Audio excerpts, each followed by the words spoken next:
오늘도 우리 사는 이야기 찾아주셔서 감사합니다. 사연자분이 보내주신 이야기 시작해볼게요. 안녕하세요. 저는 한국에 정착한 지 12년 차인 37살, 이제는 한국 사람 김지연입니다. 제가 한국 사람이 된 지 시간이 꽤 흘렀는데요. 이제는 한국인이라고 말하고 다닐 정도로 한국을 좋아합니다. 고향이라고 생각해요. 물론 처음 한국으로 들어오게 됐을 땐 이런 마음이 생길 거라 생각하지 못했지만요. 저는 베트남에서 나고 자랐습니다. 식구들이 많았는데요. 엄마, 아빠가 바빠도 정이 많았습니다.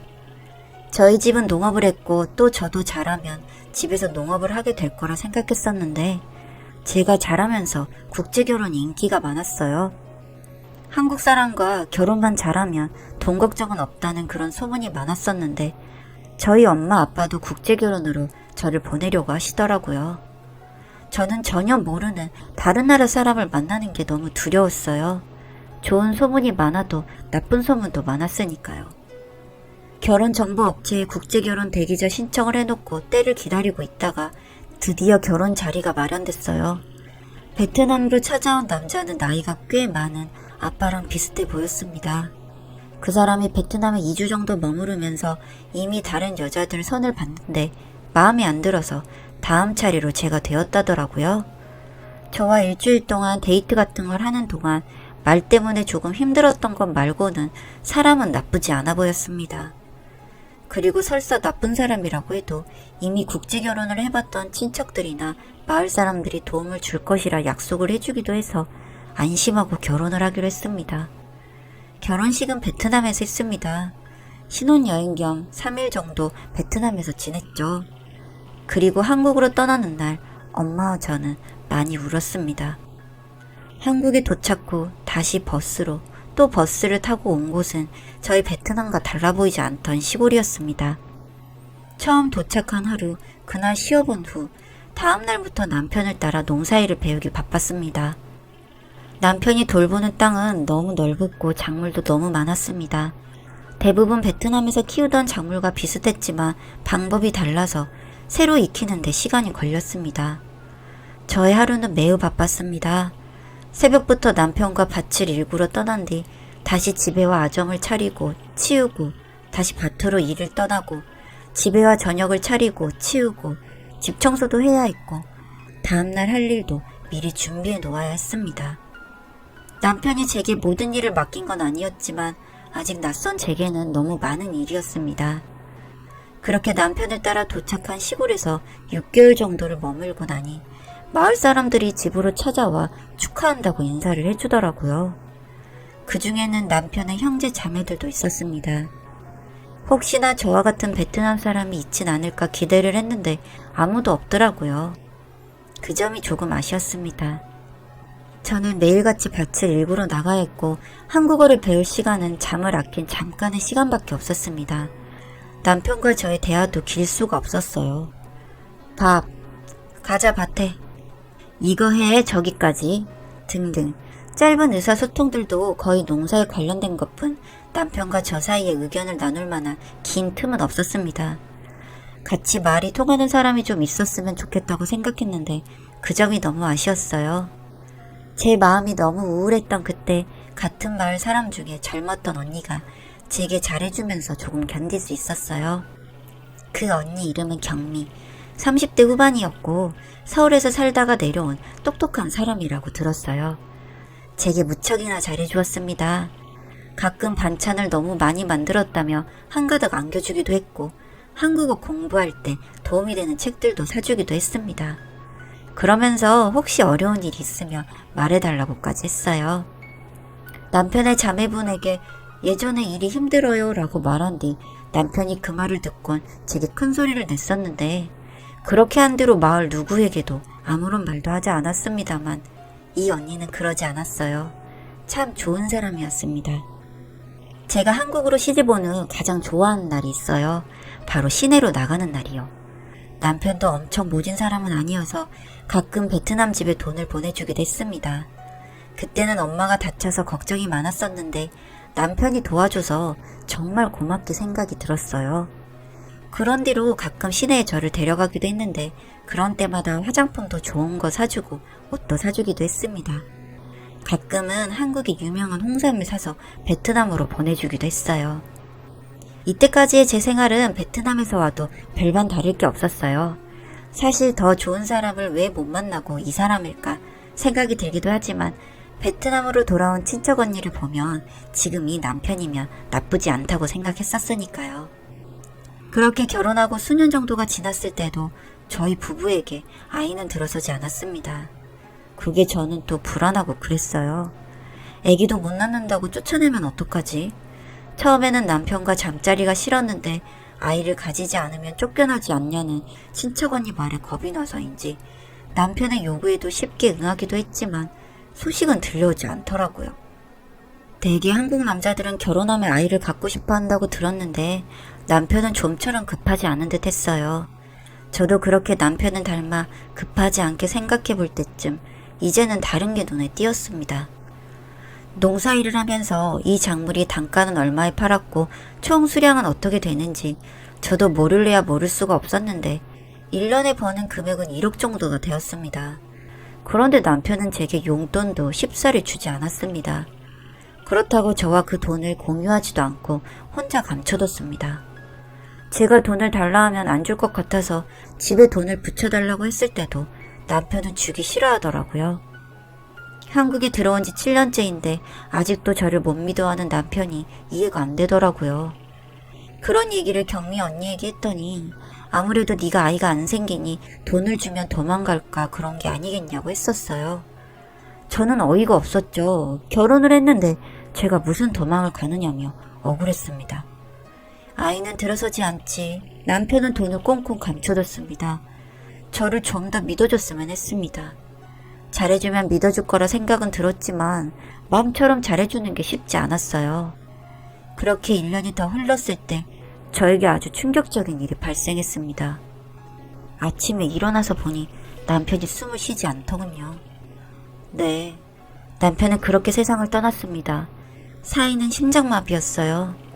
건강하던 남편이 갑자기 죽을 거라 생각하지 못했었습니다.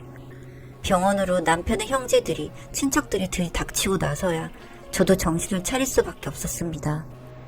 그런데 알고 보니 저는 아직 호적에도 올라가 있지 않은 사람이더라고요. 8년 동안 살면서 전혀 몰랐습니다. 제가 등본이란 것도 몰랐고 베트남에서 결혼식을 했으니까 당연히 결혼하면 부부인 줄 알았죠. 남편의 형제 자매들은 유산 상속에서 저를 제외시켰습니다. 아니, 제외시킬 이유도 없었죠. 혼인 관계에 제가 없었으니까요. 저는 너무 당황스럽고 사람들의 태도에 너무 두려웠습니다. 같이 지낸 세월이 무려 8년인데 남편이 죽었다고 그 재산이 뭐라고 저를 쓰레기 버리듯 버리는지, 저는 앞으로 어떻게 살아야 하고 이대로 베트남으로 돌아가야 하는지, 심지어 저는 8년간 제대로 모은 돈도 없었습니다.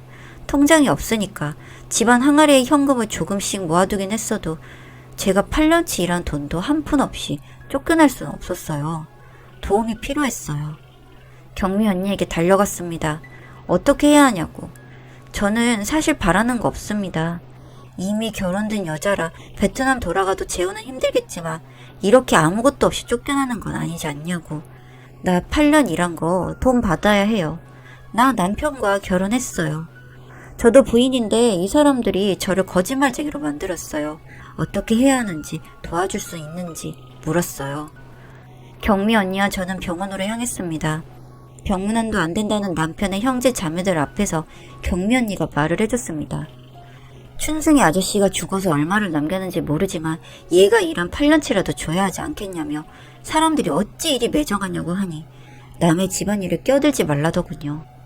정작 같이 살았던 증거는 있냐고 오히려 묻더라고요.